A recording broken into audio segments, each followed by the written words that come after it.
نفس کیسے کمزور ہوتا ہے؟ تو یہ کسی ایکسپرٹ سے پوچھنا چاہیے، کسی ماہر سے پوچھنا چاہیے کہ اس کی کمزوری کیسے ہوگی۔ ہماری بدنی امراض کے لیے یا صحت کے لیے ہم جو بدن کے ماہرین ہیں، طبی ماہرین ہیں، ان سے پوچھتے ہیں۔ اب روحانی ماہرین سے پوچھیں کہ یہ نفس بڑا تگڑا ہے، اس کو کیسے صحیح کرنا ہے۔ علامہ اقبال علیہ رحمہ جس شخص کو اپنا مرشد مانتے ہیں اور کہتے ہیں میری اندر کی بیماریوں کا علاج جس شخص نے کیا ہے وہ مولانا جلال الدین رومی ہے۔ تو جلال الدین رومی ایک معالج کا پتہ دیتے ہیں۔ بعض اوقات ہمیں کوئی مسئلہ ہوتا ہے تو ہم کسی اپنے ڈاکٹر دوست سے پوچھتے ہیں کہ یار آپ کی نظر میں کون سا اچھا ڈاکٹر ہے جو ہمارے اس مرض کے لیے ہو، کہ ڈاکٹر آگے جس ڈاکٹر کا پتہ بتائے گا پھر وہ باکمال ہی ہوگا نا۔ تو عام آدمی تو ہو سکتا ہے کسی عطائی کا پتہ بتا دے، وہ کہتا ہے مجھے فلاں جگہ سے دم کروایا، مجھے اس سے دم آ گیا، تو ہم دم کروانے بھاگ جائیں گے۔ یہ ایسے ہی ہوتا ہے نا کہ لوگ وقت ضائع کر دیتے ہیں ان چکروں کے اندر اور بیماری کے منہ میں۔ وقتی طور پہ تھوڑا سا نفسیاتی طور پہ وہ ٹھنڈے ہو جاتے ہیں، جب انہیں کوئی دم شم ہو جاتا ہے تو وہ کہتے ہیں نہ میں ٹھیک ہوں، لیکن بیماری اندر پھیلتی رہتی ہے، وہ ڈاکٹر کے پاس جاتے نہیں پراپر، اور پھر بیماری اتنی پھیل جاتی ہے پھر علاج نہیں ہوتا۔ تو جب وہ تھوڑا سا ان کو ریلیف ملتا ہے ان کے نفسیات کی وجہ سے تو وہ شور کرنے لگ جاتے ہیں میں بڑا بہتر ہو گیا ہوں، اور عورتیں کہتی ہیں پہنا میں تو ٹھیک ہی ہو گئی۔ تو وہ نتیجہ کیا ہوتا ہے کہ بیماریاں پھیلتی ہیں اور باقی لوگ بھی اس طرح چل پڑتے ہیں، تو یہ ایک عجیب رنگ اور عجیب ڈھنگ ہوتا ہے۔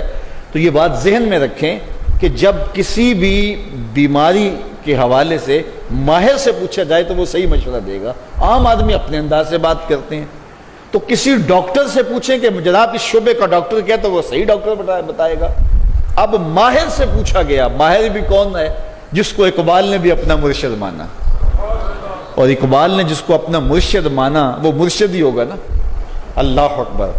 تو وہ اقبال فرماتے ہیں ایک مرشد کا پتہ دیتے ہیں علامہ رومی کا، اور رومی آگے ایک مرشد کا پتہ دیتے ہیں۔ ہفت شہر عشق را عطار گشت ماں ہنوز اندر خمیں یک کوچام۔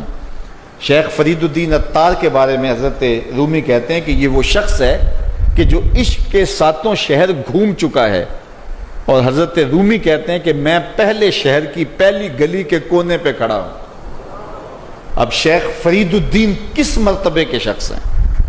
تو ان سے پوچھئے کہ آپ ماہر ہیں، اقبال کا مرشد بھی آپ کی دہلیز پہ کھڑا ہے، تو آپ بتائیے یہ نفس کا علاج کیا ہو؟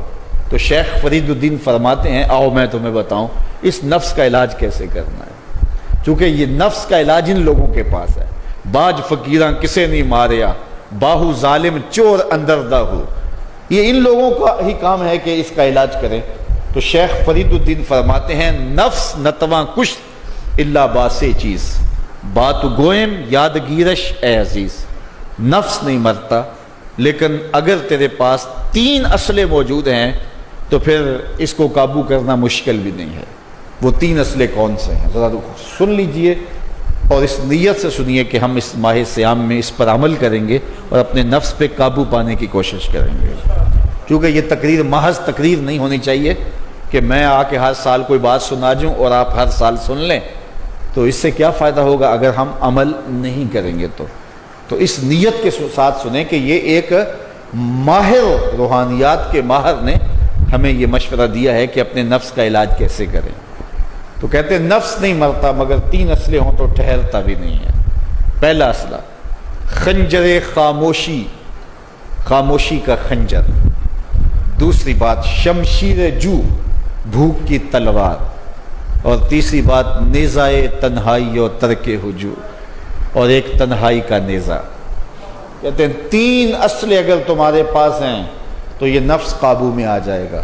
خاموشی کا خنجر، بھوک کی تلوار اور تنہائی کا نیزہ۔ ایک دشمن بندھا ہوا ہے، 3 اسلحے لے کے دوسرے دشمن پہ ٹوٹ پڑو۔ ماہ صیام میں بھوک تو پہلے ہی کاٹنی ہے، لہٰذا یہ جو ہے وہ بھوک کا ہتھیار بھی اس کے اوپر جو ہے وہ کارگر ہو گیا۔ اب خاموشی بھی اختیار کریں، کوئی فضول بات اپنی زبان پر ادا نہ ہونے دیں۔ میرے حضور نے فرمایا اگر تم سے کوئی الجھے، کوئی لڑے، کوئی بحث کرے تو تم اسے کہہ دو انی صائمن، جا بابا معاف کر میں نے روزہ رکھا ہوا ہے۔ تو اس طرح اس کو ٹال دو کہ جو ہے وہ انی صائم، میں روزے سے ہوں، میں نہیں لڑنا چاہتا، میں نہیں کوئی فضول بات کرنا چاہتا، میں کوئی بے مقصد بات نہیں کرنا چاہتا.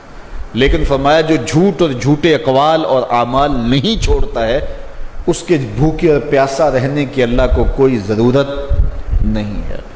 تو خاموشی اختیار کی جائے. اور تیسری چیز العافیت فی العزلہ، تنہائی میں عافیت ہے، اور یہ ہمیں اختیار کرنا چاہیے.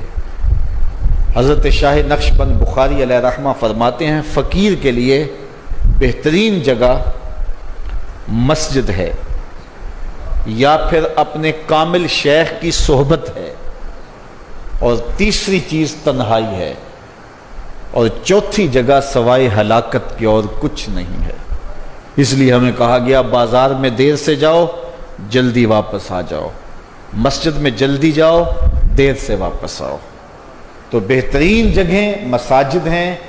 کامل پیر اگر کسی کو مل جائے، آج تو اس دور میں کامل کا تلاش کرنا بھی ایک مسئلہ ہے، لیکن جن لوگوں کے انفاس کی خوشبو سے دلوں کی تربیت ہوتی ہے وہ مفقود نہیں ہوئے، اگرچہ تھوڑے ہیں، اگر طلب سچی ہو تو مل ہی جاتے ہیں. تو تیسری چیز فرمایا تنہائی. عافیت